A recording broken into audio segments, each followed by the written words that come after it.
Assalamu alaikum students. Our previous lecture was about solving a biological problem and we were discussing the method utilized to solve a biological problem, and that is biological method, in which 7 steps are involved.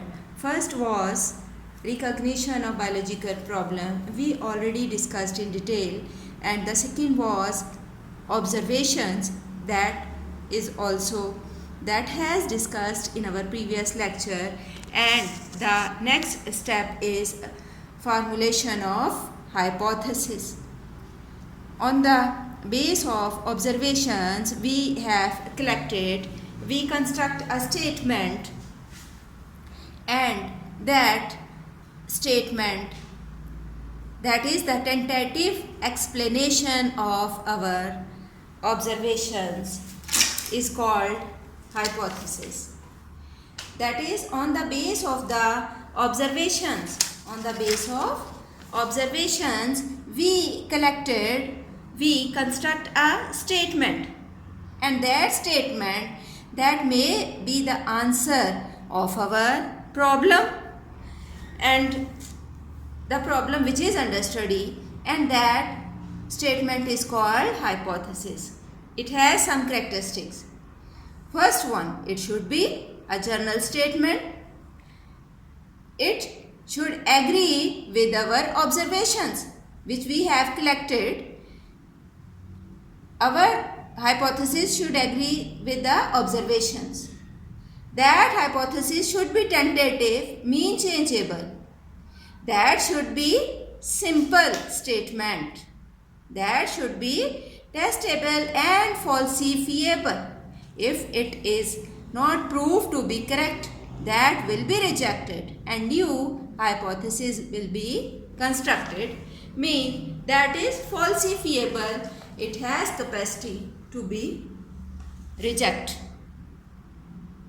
That is all about the characteristics of hypothesis. Now we come to the next step, that is deduction. Now, what is deduction? Logical consequences of hypothesis.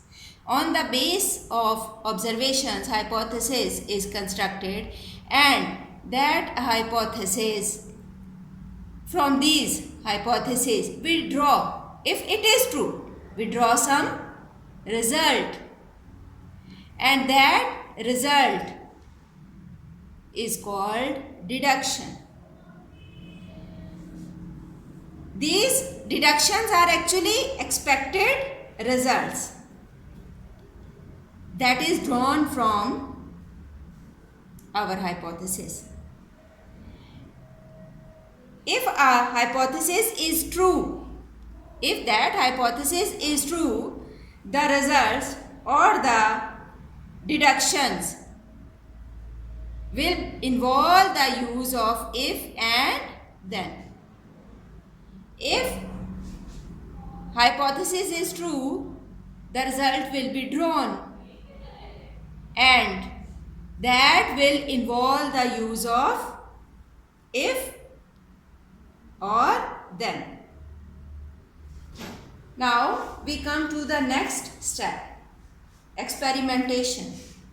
That is the important step or the basic step of biological method.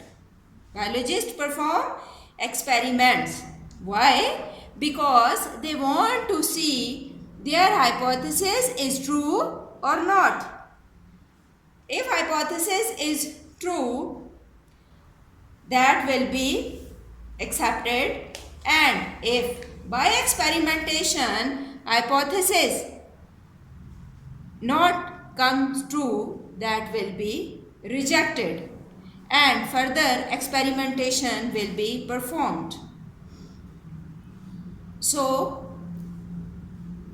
the deductions which are drawn from hypothesis, deduction or result drawn from hypothesis, are subjected to testing by experimentation. What I said?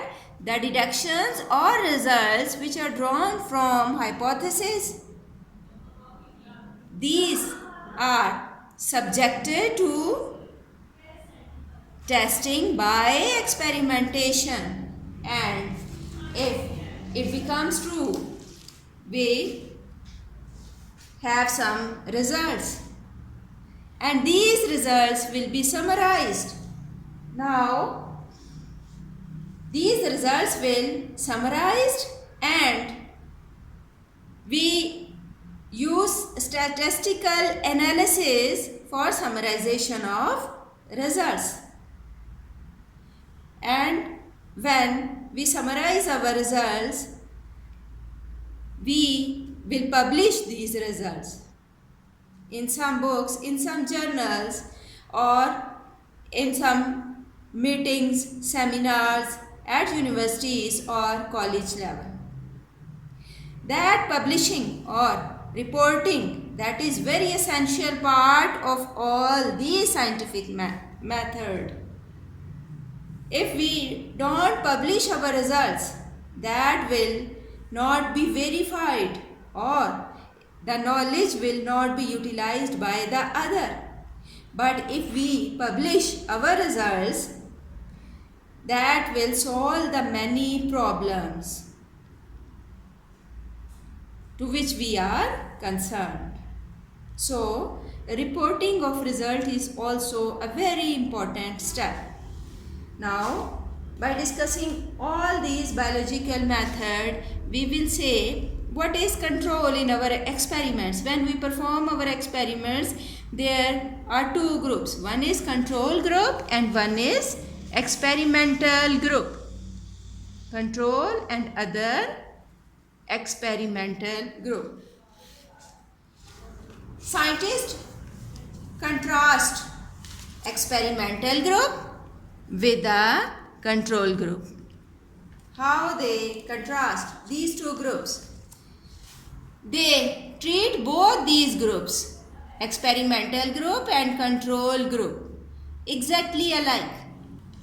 They give conditions, both the groups exactly alike. But there should be one variable to which we are going to be test. For example, if we want to see the necessity of carbon dioxide, we have two groups. In control group, all the materials required for photosynthesis will be provided freely, but in experimental group, carbon dioxide will not be given, will not be available to the plant. In this way, photosynthesis will not occur in the experimental group. When photosynthesis will not occur in this group, what it proves? It proves the necessity of carbon dioxide. That without carbon dioxide, photosynthesis cannot take place. So, this is the control in an experiment. All this condition is control in an experiment to check the one variable. I think that will be clear to you. If there is some difficulty, let me know. I will try to solve it. Thank you, students.